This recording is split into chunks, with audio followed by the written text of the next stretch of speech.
What is up, guys? It is your boy Winster, and I hope you are having a great day today. But today we are doing, you know what it is, recent pickups. This series is mostly showcasing what I am picking up for the binder, for the collection, for strategies that I'm playing, or all of the above. Be sure to hit the subscribe button, turn on the notification bell, and do yourselves a solid. That way you guys can keep up to date with all the content that drops on this channel. My first regional ever is going to be coming up very, very soon. So if you guys want to see that and see how I did, make sure you guys turn the subscribe button because that should be coming out by the end of the week. But enough talk. Let's go ahead and showcase some of this shiny cardboard, guys. I'm really excited to showcase what I've been working on. So jumping right into the showcase, guys, this set of cards is probably the newest set. It just came out in Age of Overlord.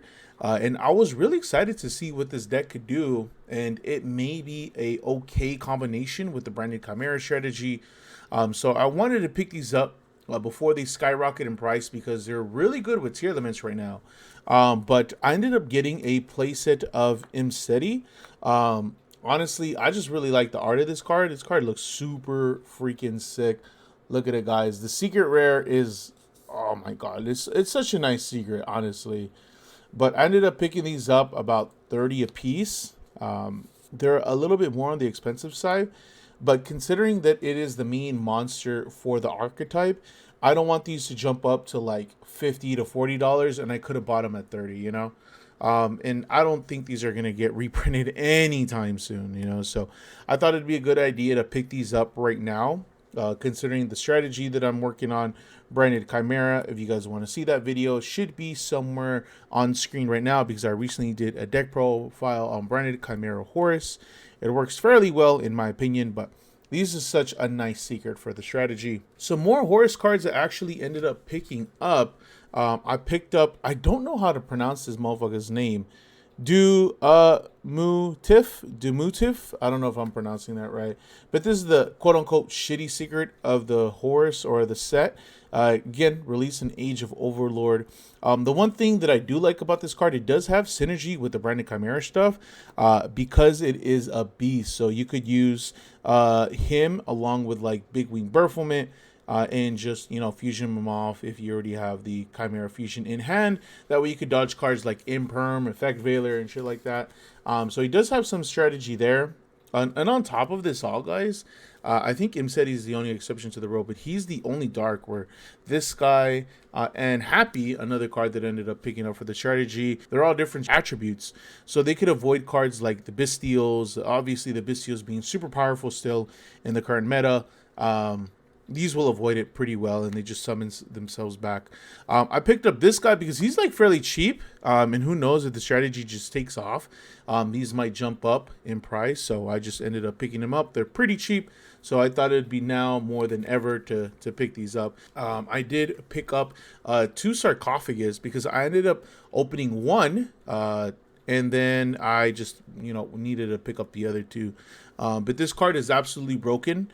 Hopefully the strategy does a little bit better in the future. There is more support. I don't know if it's going to be coming out in Phantom of a Nightmare, which is going to be the new set, but that doesn't release until February. But they get a new field spell. I don't know if they get a new monster, or at least nothing's released yet or announced. But the new field spell becomes King Sarcophagus on the field, and it searches any Horus card. And I don't think there's any cost to it, so it might just replace King Sarcophagus. But the thing is that there's no way to like actually dump the cards into the grave. I think is the only downside. But hopefully in the future, this strategy gets a little bit more support. I think the one thing it does need is maybe like some sort of like negation, some sort of like counter, right? Like if your opponent activates something and you control a Horus card, negate it. Negate the activation, destroy, maybe something along those lines. That way your opponent could at least fight back if you negate activation. But I do think that it's definitely missing something. It's missing like a boss monster, but overall, it's doing very well with tier limit. And I think that there is options for it to be splashable because it's very generic, right? Like you ultimately, if you want to see this card, you play 3, but I think the most you play is 2. Of course, you play 3 Imseti, you play 2 Sark, and if you want, you could play the other names like the The Protector, this guy, and Happy. You don't really actually need to play the other one. I think Happy is good enough.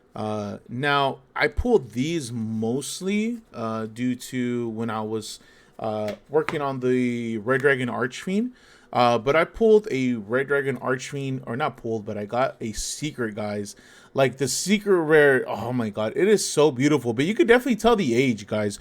Like, if you notice, like on the newer cards, right? The sides are not as thick as they were back here.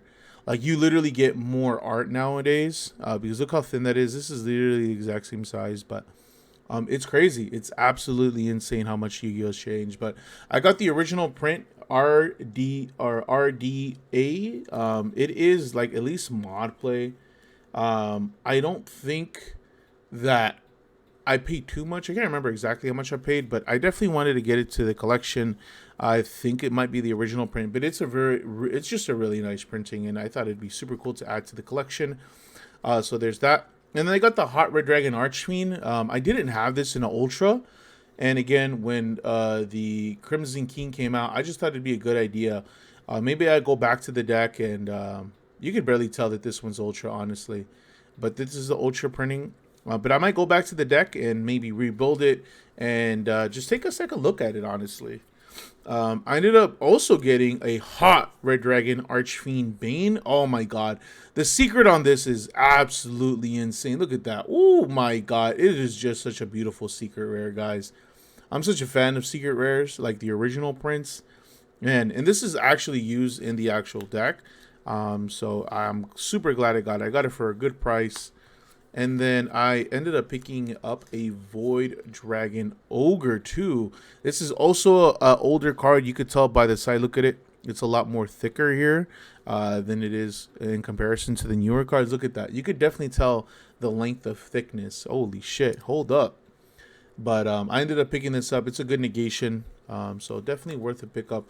All these cards are for the Red Dragon Archfiend strategy. And definitely worth picking up. I pulled the red Supernova Dragon. It's crazy how you could summon this in the new deck and then just banish your opponent's field twice. It's just so insane. So I'm glad I got the second one, or I glad I got the Ultra, and it got reprinted from Ghost of the Past 2, so it wasn't too expensive, but that is pretty much it for the Red Dragon Archfiend. I think the best one out of these is just that Red Dragon Archfiend, the original Prince Secret. But I got the Supe, the Dusk Walker. I definitely wanted to play these in the actual strategy. And I wanted to get the Ultras, guys, but these are like $8 for the Ultras. I'm like, excuse me. My dumbass had forgotten that I bought one. So I bought one Uva Loop, right? And it was in person. And then I ordered one online forgetting that I had bought one. So I have fucking 2 Uva Loops. I'm fucking dummy. So now I just have a Uva Loop just sitting there. So I don't think this is really worth anything. I think it was like $1, if that. But yeah, this card is broken too in the strategy. Really good. And I got some more new stuff, guys. Super Star Slayer, Typhon, Sky Crisis, Dark Zeus. All right, like this is Dark Zeus. Like, come on, like. But like this card is fucking insane, guys, right? Like anything above 3,000 attack cannot activate their effects. However, this is going to be, if you summon this thing, this is going to be the last thing that you end up summoning, because you can't summon anymore once you summon him, and you could just use anything. So I ended up picking this up. I think it was like for 15. They're like staying around that price, which isn't too crazy. But honestly, I'm hearing a lot that this card just might be mid and just might be overhyped. I don't know. Only time could tell how the card is going to, play in the future. But definitely a good card, right? Like, it just stops Barone. It stops Mirror Jade. It stops some big heavy hitter cards in the current format. So I ended up picking up some cards for the Branded Chimera strategy. So I ended up picking up Protector of the Sanctuary and their Disturbance strategy. I already had the Trap Tracks. This is absolutely insane because I'm going to be building this at some point in time. Ended up picking up a Time-Tearing Morganite. I didn't have a third. The reason that I ended up picking up Time-Tearing Morganite is because I want to play Monarchs. Monarchs are really nice, and they benefit so much off of Tyranitar Morganite. Drawing 2 cards, conduct on second normal summon. It's just this card. You don't really care about cards in your head, honestly. This card does so much for the strategy. Obviously, it's really good in Flu. And it's just a really good card in general, right? I think it's gonna have a lot of value. And considering that's a super rare, if people don't pick it up, right, or they don't store it in the bulk, I think it's gonna be really, really strong in the future. So that's why I picked those up. For the collection, guys, I finally complete my playset with this. I ended up picking up a Ghost Reaper and Midnight Cherries, guys. Oh, Ghost Reaper and Winter Cherries, not Midnight Cherries. Oh my God, what's up, Jay? Hopefully you're feeling all right, guys. But oh my God, the one thing I don't like about this, so like usually they have like a little pattern in the background, but whoo, man. Ghost Reaper and Winter Cherries. Just such a beautiful card. I'm not like collecting every single ultimate rare, but like I already had one and they're relatively cheap, and then I traded for one, and I'm like, man, let me just buy one more, right? Just to complete the set. That's where I'm at right now with Ray and Blue, Sprite Blue. Like I'm just like right there to complete it. I just haven't made the full choice. This is probably a card that I think I picked it up yesterday, actually. But yes, yesterday was Sunday. I ended up picking up Firewall Dragon Singularity and the Starlight Rare. The one thing I don't like about this card is that look at the letters is like kind of like aren't fully printed on there, right? But oh my God, this card is beautiful. I haven't even read what this card did. I'm gonna be honest, I have not read this shit, but it is a very, very beautiful card. Pretty good centering, right? It looks good. Other than that shit, I think, oh my God, I just love Starlights, man. Like, don't get me wrong, I love QCRs, but Starlights, I don't know, it just does a little bit different for me. So I'm so glad that I picked this up. I had a lot of credit at AD, and I was just selling some stuff that I'm like, man, this is just sitting in my collection, just rotting away. Now, I picked up a Light Play Red Nova Dragon Ultimate Rare. You know what's funny? As I was like building the deck, I realized that this card is not necessary in the strategy. But I already had noticed that after I bought it, and it comes with like a little bit of damage at the top, so I'm a little upset about that. But I'm glad I picked this up, man. They don't really make ultimate rares like they used to. This card looks just so amazing, man. First edition. I think it's Starstruck Skystruck Glass. I can't remember exactly, but look how beautiful this card is. Such a beautiful card. Card that I have been wanting for a very, very, very long time, and it's right here. It is right here. It is Infinite Impermanence and Ultimate Rare. Oh my God, guys. This card is absolutely beautiful. Like look at that. Oh my God. Why is this card so nice, man? Look at that, guys. Look at that. Ooh, my God. Look at that. Ooh. So I ended up picking this up. I got it for a deal.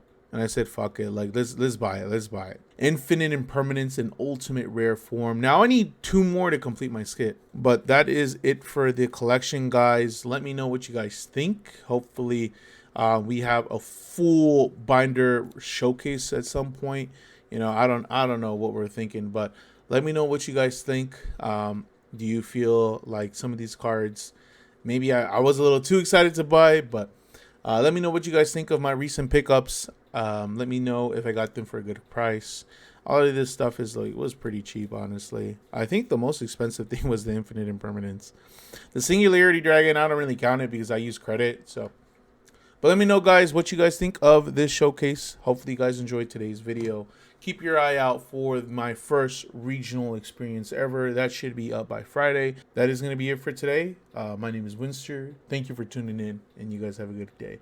Do not forget to subscribe, like, comment, and turn on the notification bell.